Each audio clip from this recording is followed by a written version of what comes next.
RH factor எப்படி பிரெக்னன்சியை affect பண்ணும் அப்படின்னு சொல்லிட்டு பார்க்கலாம். இப்போ வந்து மதர் வந்து RH நெகட்டிவ், இப்போ பிளட் குரூப்பை வந்து நம்ம எப்பவுமே சொல்லும் போது A பாசிட்டிவ் இல்லை B பாசிட்டிவ் அந்த மாதிரி தான் சொல்றோம். ஸோ ஏங்கிறது ஒரு ஆன்டிஜன், பாசிட்டிவ்ங்கிறது இன்னொரு ஆன்டிஜன். ஸோ இப்போ நெகட்டிவ் அப்படின்னு சொல்லும் போது அந்த ஆன்டிஜன் வந்து அந்த மதரோட உடம்புல இல்லைன்னு அர்த்தம். ஸோ இப்போ அந்த ஆன்டிஜனை நம்ம வந்து அந்த மதரோட உடம்புல இன்ட்ரடியூஸ் பண்ணோம்னா அந்த அவங்க உடம்பு வந்து அதை ஃபாரின் பாடின்னு ரெக்கக்னைஸ் பண்ணி அதுக்கு எதிராக எதிர்ப்பு சக்தி ஆன்டிபாடிஸ் உண்டுபடுத்தும்.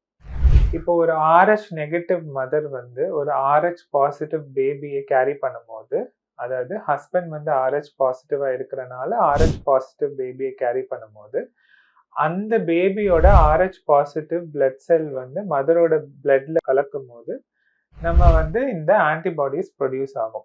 ஸோ இதை வந்து நம்ம பிளட் டெஸ்ட் மூலமா ஐடென்டிஃபை பண்ணி பார்த்துக்கலாம். அண்ட் அதுக்குள்ள தகுந்த ட்ரீட்மெண்ட்டை எடுத்தோம்னா எந்த காம்ப்ளிகேஷன்ஸ் வராமல் நம்ம பார்த்துக்கலாம்.